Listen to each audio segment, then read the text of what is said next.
கிடைக்க ஆசை upcoming episode. நான் இப்போ தான் புதுசாக வீடியோ போட்டுட்ருக்கேன். வீடியோ பார்க்குறவங்க மறக்காமல் சப்ஸ்கிரைப் பண்ணுங்கள். அது எனக்கு ரொம்பவே ஹெல்ப்ஃபுல்லாக இருக்கும். வீடியோ இன்ட்ரெஸ்டிங்காக இருக்கணும்னு சொல்லிட்டு வீடியோவில் நடுவில் ஒரு விடுகதை கேட்டிருப்பேன். அதுக்கான பதிலை வீடியோவோட லாஸ்ட்டில் சொல்லியிருப்பேன். விடுகதையை பார்த்தோன்னே யார் ஆன்சர் கண்டுபிடிச்சிங்கன்னு சொல்லிட்டு கமெண்ட் பண்ணுங்கள். முத்துவோட பிளான் படியே ரேகா உடம்பு சரியில்லாத மாதிரி நடித்து ஹாஸ்பிட்டலில் வந்து அட்மிட் ஆகிடுறாங்க. ஹாஸ்பிட்டலில் இருக்கும்போது சத்யாவுக்கு கால் பண்ணுறாங்க. எங்கே இருக்குது அப்படின்னு சொல்லி கேட்குறாங்க.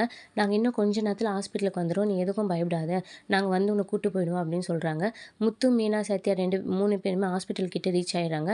மீனா பார்த்தீங்கன்னா டாக்டர் வேஷம் போட்டிருக்காங்க. முத்துவும் சத்யாவும் வார்ட் பாய் வேஷம் போட்டுட்டு நம்ம எப்படியாவது உள்ளே போயிட்டு எப்படியாவது நம்ம ரேகாவை கூப்பிட்டு வந்தணும். மீனா, நீ தான் டாக்டர் வேஷம் போட்டிருக்க, உங்ககிட்ட யார் பேசினாலும் கொஞ்சம் இங்கிலீஷில் பேசு அப்படின்னு சொல்கிறாங்க. எனக்கு நார்மலாகவே தமிழில் பேசுனாலே பயம், இப்போ நான் எங்கேருந்து இங்கிலீஷில் வேறு பேசுறது அப்படின்னு சொல்கிறாங்க. சரிவா பார்த்துக்கலாம், உன்னால் முடியும் அப்படின்னு சொல்லிட்டு 3 பேருமே உள்ளே போகிறாங்க. அவங்க உள்ளே போகும்போதே அங்கே ஒரு சீனியர் வார்ட் பாய் பார்த்தீங்கன்னா முத்துவை ஸ்டாப் பண்ணி, நில்லு, உன்னை பார்க்கவே புதுசாக இருக்கே அப்படின்னு சொல்லி கேட்குறாரு. ஆமாம் ஆமாம், நான் புதுசு தான் அப்படின்னு சொல்லி தெலுங்கில் பேசுகிறாங்க. அதுக்கப்புறம் முத்து பார்த்தீங்கன்னா எனக்கு தெலுங்கு தெரியாது அப்படின்னு, நான் தமிழ் அப்படின்னு சொல்கிறாங்க. எனக்கு தமிழ் தெரியும், நீ சொல்லு, யார் மூலியமாக வந்து சேர்ந்த அப்படின்னு கேட்குறாங்க. ராமநாதன் சார் சேர்த்து விட்டாரா? முத்து உடனே ஆமாம் ஆமாம், ராமநாதன் சார் தான் சேர்த்து விட்டார். சரி, இப்போ எங்கே போயிட்டுருக்க? இல்லை, ஒரு வார்டுக்கு போயிட்டுருக்கேன், ஒரு பேஷண்ட்டை பார்க்கறதுக்காக, கூப்பிட்டு வரதுக்காக அப்படின்னு சொல்லி சமாளிக்கிறாரு. இங்கே இருக்க ரூல்ஸ்லாம் உனக்கு தெரியுமா அப்படின்னு சொல்லி முத்துவை கேட்குறாரு. ரூல்ஸா? என்ன ரூல்ஸு சொல்லுங்கள், தெரிஞ்சுக்கிறேன்னு சொல்கிறாரு. புதுசாக ஜாயின் பண்ணால் சீனியருக்கு பிரியாணி வாங்கி தரணும், இன்றைக்கி மதியம் நீ எனக்கு பிரியாணி வாங்கி தரணும் அப்படின்னு சொல்கிறாரு. முத்துல பிரியாணி தானே, வாங்கி கொடுத்துட்டா போச்சு அப்படின்னு சொல்கிறாங்க. எங்கெங்கே எந்தெந்த வார்டு இருக்குன்னு முதல்ல அதை கற்றுக்கோ, தெரிஞ்சுக்கோ அப்படின்னு சொல்கிறாரு. முத்தும் ஓகே ஓகே அப்படின்னு சொல்லிட்டு அங்கேருந்து நைஸாக கிளம்பிடுறாரு. வழியாக ரேக்கா இருக்க ரூமை கண்டுபிடிச்சி வந்துடுறாங்க. ரூமுக்கு வெளியே 2 அடியாள் இருப்பாங்க.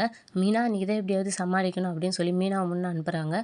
மீனா பார்த்தீங்கன்னா உள்ளே வரத்துக்கு வராங்க. அப்போது நில்லுங்க, நீங்கள் யார் புதுசாக இருக்குது அப்படின்னு சொல்லி அவங்க கேட்குறாங்க. I am doctor, I want to check அப்படின்னு சொல்கிறாங்க. எனக்கு இங்கிலீஷ்லாம் தெரியாதுன்னு அவனுங்க சொல்கிறாங்க. எனக்கு தெலுங்கு தெரியாதுன்னு மீனா எப்படியோ இங்கிலீஷில் பேசி சமாளித்து அதுக்கப்புறம் உள்ளே போயிடுறாங்க. ரேகா சத்யாவை பார்த்தோன்னே கட்டிப்பிடிச்சி அழுவாங்க. மீனாவும் நான் உன்னை புரிஞ்சிக்காமல் போயிட்டேன், ஃபஸ்ட்டு நானே வேணான்னு சொன்னேன்னு சொல்லி பேசுவாங்க.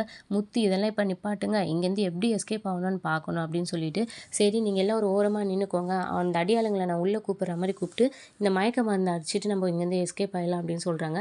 அதே மாதிரி முத்து, சீக்கிரம் வாங்க எமர்ஜென்சின்னு சொல்லி அவங்கள கூப்பிட்றாங்க.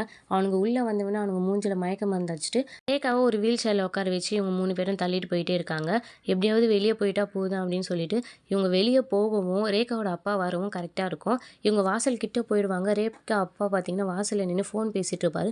அவரை பார்த்தோன்னே இவங்க உஷாராயிட்டு டக்குன்னு வேறு ஒரு வார்டுக்குள்ளே நுழைஞ்சிடுவாங்க. அவர் ஃபோன் பேசிட்டு உள்ளே போவார். அந்த கேப்பில் பார்த்தீங்கன்னா இவங்க ரேகாவை கூட்டிகிட்டு வந்துடுறாங்க. இன்றைய விடுகதை: உடம்பு இல்லாத எனக்கு தலையுடன் பூ உண்டு, நான் யார்? ரேகாவோட அப்பா ரேகாவோட ரூமில் வந்து பார்த்தா அங்கே ரேகா இருக்க மாட்டாங்க. அந்த அடியாள்கள்லாம் மயங்கி ஊழ்ந்திருப்பாங்க. அவங்க மூஞ்சில் தண்ணி தெளித்து, எழுந்துருங்கடா, என் பொண்ணு எங்கடா, என் பொண்ணு எங்கடா அப்படின்னு சொல்லி கேட்குறாங்க. இப்போ தான் ஒரு 3 பேர் வந்து கூப்பிட்டு போனாங்க, எங்கள் மூஞ்சில் ஸ்ப்ரே அடிச்சுட்டு அப்படின்னு சொல்கிறாரு. ரேகாவோட அப்பா வெளியே தான் இருப்பாங்க அப்படின்னு சொல்லிட்டு ஓடி வராரு. அதுக்குள்ளே முத்து மீனெல்லாம் கிளம்பிட்டுருவாங்க. அதுக்கப்புறம் நம்ம ரொம்ப ஒரு பெரிய சேசஸ்லாம் நடக்கும். அவங்கள இவங்க துரத்துவாங்க, இவங்கள அவங்க துரத்துவாங்கலாம் எதிர்பார்த்துட்டு இருப்போம். ஆனால் இவங்க அதோட கட் பண்ணி காமிச்சா எல்லாரும் பார்த்தீங்கன்னா முத்துவோட பாட்டி வீட்டில் இருப்பாங்க. அவங்க முத்துவை பார்த்தோன்னே ரொம்ப சந்தோஷப்படுவாங்க. அந்த வீட்டை மீட்டது, அந்த பணத்துக்காக கஷ்டப்பட்ட கதையெல்லாம் பேசுவாங்க. என்கிட்ட கேட்டிருந்தா நானும் ஹெல்ப் பண்ணியிருப்பேன்ல அப்படின்னு சொல்லுவாங்க. இல்லை இருக்கட்டும் பாட்டி, நீங்களே ஆல்ரெடி எங்களுக்குன்னு எவ்வளோ தான் செய்வீங்க அப்படின்னு சொல்லி முத்து சொல்லுவார். இப்போ ரேகாவும் சத்யாவும் இங்கே விட்டால் எனக்கு வேறு எங்கே கூப்பிட்டு போகுதுன்னு தெரியல, நீங்கள் தான் பார்த்துக்கணும் அப்படின்னு சொல்கிறாரு. மீனாவும் ஆமாம் பாட்டி, எங்களுக்கு வேறு இடம் எதுவும் தெரியல அப்படின்னு சொல்கிறாங்க. அட அதில் என்னம்மா இருக்குது, நான் பார்த்துக்கிறேன், ஒன்றும் பிரச்சனை இல்லை. ஆனால் அந்த சிந்தாமணி ரொம்ப பெரிய இடம், நீங்கள் பார்த்து உஷாராக இருங்க, ஏற்கனவே உங்களை கண்டாலே அவளுக்கு ஆகாது, என்ன வேணாலும் அவள் செய்வா அப்படின்னு சொல்கிறாங்க. முத்து, ஆல்ரெடி போலீஸ் ஸ்டேஷன் எல்லாமே பார்த்தாச்சு பாட்டி, இதுக்கப்புறம் ஒன்றும் பிரச்சனை இல்லை, நான் பார்த்துக்கிறேன் அப்படின்னு சொல்கிறாங்க. ரேகாவையும் முத்து ரெஸ்ட் எடுக்க சொல்கிறாங்க. பாட்டி, நீ இந்த பக்கம் போ, நீ அந்த பக்கம் போ, 2 பேரும் வேறு வேறு ரூம் காமிச்சு வச்சிடுறாங்க. அப்புறம் மீனா, இருங்க பாட்டி நான் சமைக்கிறேன்னு சொல்கிறாங்க. பாட்டி, இருமா நானும் வரேன்னு சொல்லிட்டு 2 பேரும் சமைக்க போயிடுறாங்க. அங்கே ரேகாவோட அப்பா ரொம்பவே டென்ஷனாக இருப்பார். ரேகா எங்கே போனான்னு தெரியாமல். அப்படியே என்னோட எபிசோட முடிச்சிருப்பாங்க. இனி அடுத்தடுத்து வரும் விறுவிறுப்புகளையும் சுவாரஸ்யங்களையும் ஷார்ட் அண்ட் ஸ்வீட்டாக தெரிஞ்சுக்க மறக்காமல் என்னோட இந்த புது சேனலை சப்ஸ்கிரைப் பண்ணுங்கள். விடுகதையின் விடை நாணயம்.